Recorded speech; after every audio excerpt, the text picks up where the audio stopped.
Ich habe so viele Anfragen von euch bekommen, wie man 3 Yankee 0 Juliet in FT8 arbeitet. Da gibt es ja diesen Fox and Hound Mode und da so viele von euch das wissen wollen, mache ich da jetzt ein Video zu. Ich bin Michael, DL2YMR, und ich produziere hier regelmäßig Videos zum Thema Funk und insbesondere Amateurfunk. Viel Spaß!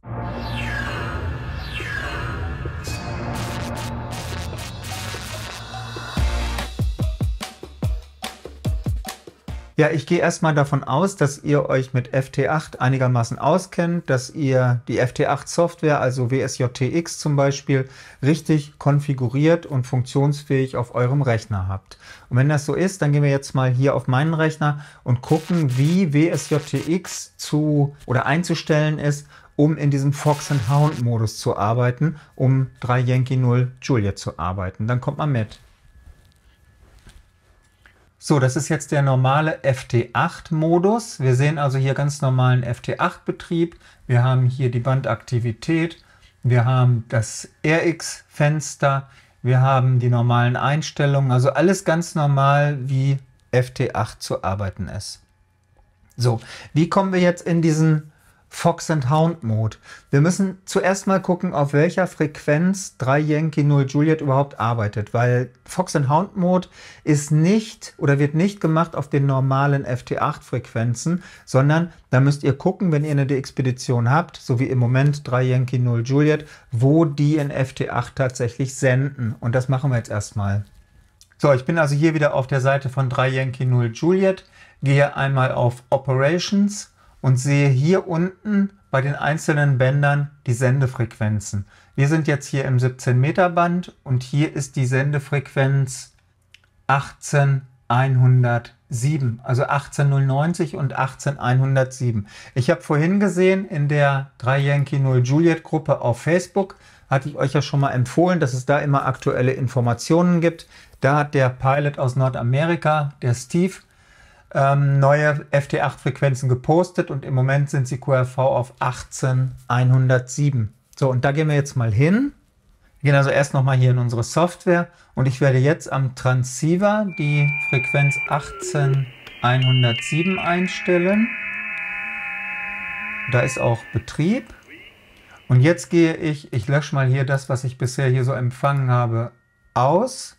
Und dann gehe ich hier einmal in die Preferences, also in die Einstellungen von WSJTX. Die normalen Einstellungen, die habt ihr ja alle. Und hier bei dem Fox and Hound Mode geht es um den Bereich Advanced, also quasi erweitert.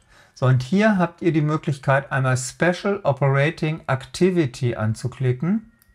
Und hier können wir den, falls noch nicht geschehen, den Hound Mode aktivieren. Dann sagen wir OK und jetzt sind wir in dem Fox and Hound Mode. Jetzt müssen wir natürlich noch die Frequenzen einstellen. Bitte macht nicht Folgendes, sendet nicht auf der Sendefrequenz von 3 Yankee 0 Juliet. Das ist immer unter 1000 Hertz, aber das sehen wir gleich. So, ich habe das hier jetzt schon mal eine Weile mitlaufen lassen, damit ihr seht, wie das im Wasserfalldiagramm aussieht. Wir haben also hier jetzt die Frequenz 18107 angelegt. Und die unteren 1000 Hertz, die sind für den Fuchs. Also in diesem Fall für 3 Yankee 0 Juliet. 3 Yankee 0 Juliet ist der Fuchs und der hat, das ist der, den wir alle arbeiten wollen. Und der hat die unteren 1000 Hertz für sich. Da hat niemand anders zu senden. Und bitte achtet darauf, sonst gibt es nur wieder Chaos auf den Frequenzen. Das sind die Frequenzbereiche für 3 Yankee 0 Juliet. Und das seht ihr hier. Also hier unten hat niemand was zu suchen. Der hier übrigens auch nicht. Und naja, okay. Also wenn ihr das jetzt so hier habt, ihr habt das alles eingestellt in den Configurations, beziehungsweise hier in den Preferences mit Advanced, dem Hound-Modus. Ihr seid also der Hound. Dann könnt ihr euch hier in diesem Bereich eine Sendefrequenz suchen. Guckt, wo in dem Bereich, falls ihr Glück habt, findet ihr eine freie Frequenz ist. Und dort könnt ihr euren Cursor, euren Sendekursor positionieren. Das macht ihr folgendermaßen. Ihr geht mit der Maus auf diesen freien Bereich. Ich sag mal hier, dieser Slot hier ist eigentlich relativ frei. Ich positioniere meine Maus hier, mache rechte Maustaste und sage Set RX und TX Offset. Jetzt sind beide Cursor hier auf dieser Frequenz, also der Sendekursor, das ist der rote, und der grüne, der Empfangscursor auch. Jetzt will ich aber empfangsmäßig auf den Fuchs gehen und suche mir den Fuchs hier in diesem Wasserfall. Ich denke mal, hier im Moment ist er nicht zu erkennen. Das sind jetzt immer diese Slots hier. Ein so ein Quadrat ist immer eine Aussendung. Übrigens, der Fuchs sendet immer auf die Sendeslots 1 und 3. Und die Hounds senden auf die Slots 2 und 4. Also der Fuchs auf quasi ab 0 Sekunden bis 15 Sekunden und von 30 Sekunden bis 45 Sekunden. Das macht aber die Software hier automatisch. Also wir haben jetzt hier unsere Frequenz gesetzt und jetzt gehe ich hier in den Fuchsbereich, und wenn ich den Fuchs hier sehe, sagen wir mal, dies hier wäre der Fuchs, setze ich meine Empfangsfrequenz mit einem Linksklick hier auf den Bereich. Also hier ist jetzt meine Empfangsfrequenz durch diesen grünen Kasten, und hier ist meine Sendefrequenz durch diesen roten Kasten.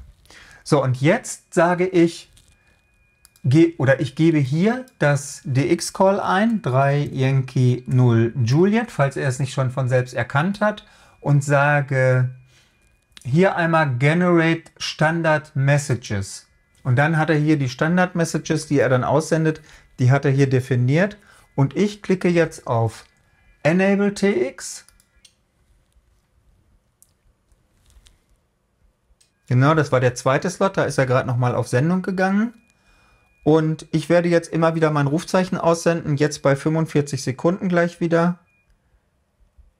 Jetzt. Und er geht wieder auf Sendung. Ich sende meine Kennung aus, man sieht das auch hier. Ich rufe 3 Yankee 0 Juliet von DL2YMR. Und wenn der Fuchs jetzt auf mein Rufzeichen reagieren sollte, dann würde WSJTX mit der Sendefrequenz direkt auf die Fuchsfrequenz springen und das QSO bestätigen. Und damit wäre es im Log. Also das ist die Vorgehensweise bei Fox and Hound, und stellt das gewissenhaft ein, guckt, dass ihr auf den richtigen Frequenzen seid und dass ihr auch vor allen Dingen auf den richtigen Frequenzen sendet und nicht auf der Sendefrequenz des Fuchses. Ja, das ist eigentlich schon alles. Also wenn dir das hier wieder Spaß gemacht hat, wenn du was gelernt hast, gib mir bitte einen Daumen nach oben, abonniere den Kanal, du kennst das ja schon, klick auf die Glocke, und damit du eine Information bekommst, wenn es hier auf deinem AFO-Channel wieder etwas Neues gibt.